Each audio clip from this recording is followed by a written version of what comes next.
Okay, ngayon naman po ang papasukin natin na unit ay si una, ang ating single attached dito po kay First Park Homes. So, ito po ang ating floor area ay 54 square meters and then yung typical lot area po natin ay 88 square meters.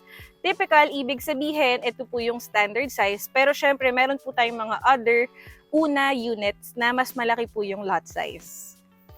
Guys, pagka sinabi ko pong una or single attach, ibig sabihin wala kayong ka-share ng firewall unlike yung mga townhouse natin na, ayan, dalawang units nag-share sa isang firewall.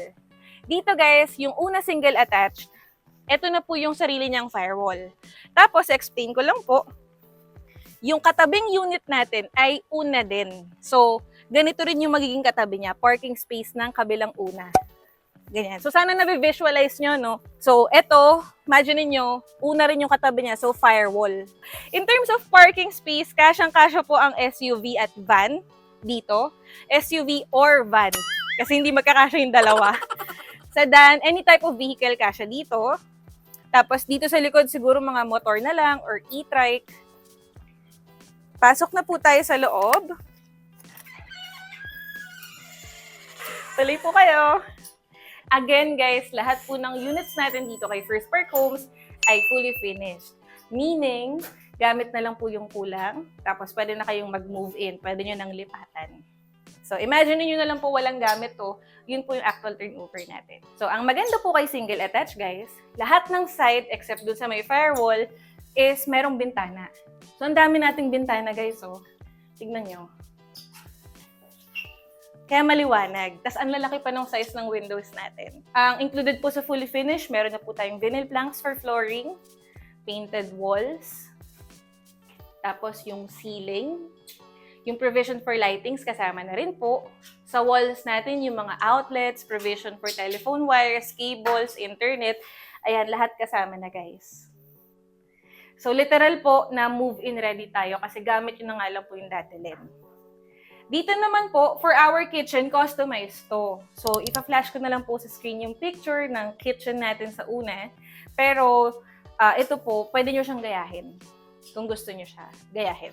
And then, dito naman pong ating dining room. Meron akong vlog ng una sa Gentry. Ang ginawa nila, guys, nilagyan nila ng harang to. Para hindi kita si dining sa pagpasok nyo sa front door. So, depende po talaga. Up to you kung anong design yung gusto nyo. And then, dito po ang ating first bathroom. First toilet and bath. Kasama na po yung tiles. Yan, tiles. Shower set.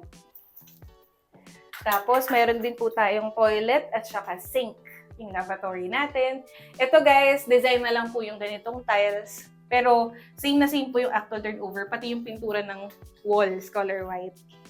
And then, dito naman po, meron tayong included na bathroom door. PVC flush type yung color white. Tapos, ito mabilis na lang kasi napakita ko na sa labas. Pero ito po yung connection ng service area natin.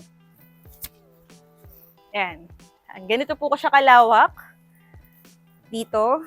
Connecting sa parking space. Ayan. Diyan tayo galing kanina. Pasok na po tayo at naulan.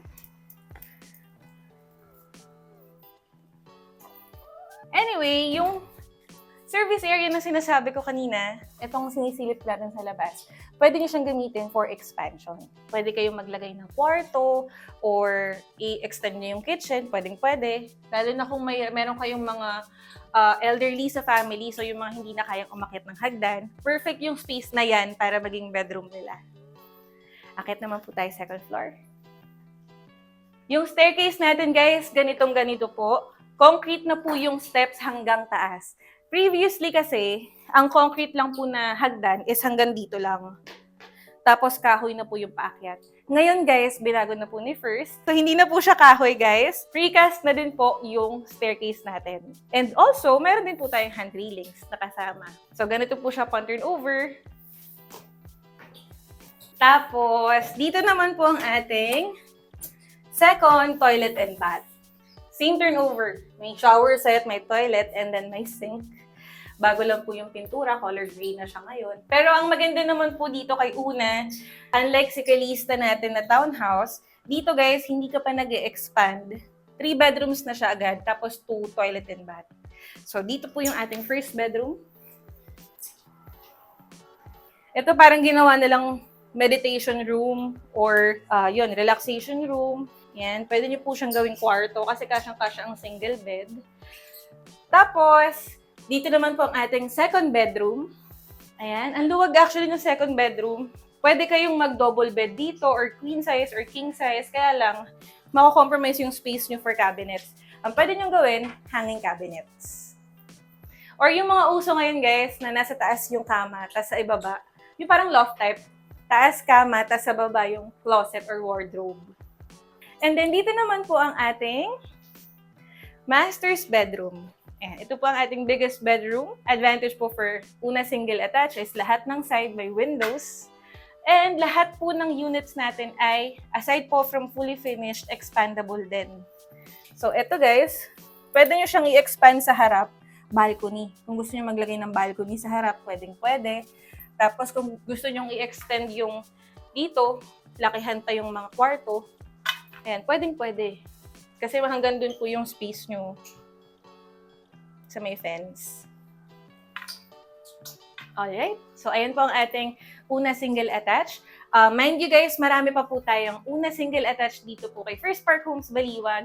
And aside po sa Baliwag guys, marami po tayong projects na meron pang una single attached. Also, for this month guys, meron po tayong promo until March 30 only. March 31 pala. So for reservations this month guys, meron po tayong promo. And kung magkano po yung promo na yon, message me for inquiries para masendan ko po kayo ng sample computation and project details before tayo mag-schedule ng tripping. So, yun. See you soon, guys. Thank you for watching. Bye-bye po!